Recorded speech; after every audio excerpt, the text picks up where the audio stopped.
यशस्वी प्रधानमंत्री श्रीयुक्त नरेंद्र मोदी महोदय टार्गेट रही 2025 सुधा भारत वर्ष में कहीं आउ जक्ष्मा रोगी रे ना। तेणु जक्ष्मा केस भारत वर्ष में 25 मसीहा पर आउ देखा मिलना से 100 दिन धरिकी सारा भारत वर्ष में सचेतनता कार्यक्रम चली।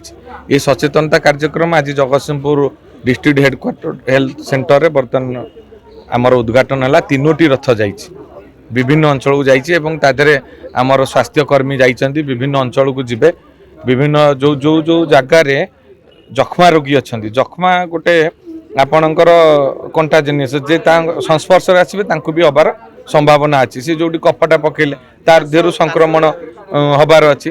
तेणु जो जो जगार जक्ष्मा रोगी अच्छा रथ जाई सेठी पहुँचब से आखपाख अंचल लोकंर नमूना आनी परीक्षा करेंगे देखिए केते रोगी आमर अच्छा। गत वर्ष 500 रोगी थे तादेहरु 20 जन मृत्युवरण करते केवल अवहेला एवं हूँ आपण को सेटा कहिया गले अंधविश्वास जे अंधविश्वास पड़िकी से जख्मा होती आम जीवु नहीं अछुआ हबू लोक आमको बारे यही सब अंधविश्वास एवं अवहेला दृष्टि 20 जन गत वर्ष मरीते। तेणु ए वर्ष आम सरकार एवं आमर हेल्थ डिपार्टमेंट तत्पर अच्छा। आज 100 दिन धरी आज ठारू सबुआड़े स्वास्थ्य कर्मचारी जाई नमूना परीक्षा करेंगे और तार निराकरण मागणार मेडिसिन दिया।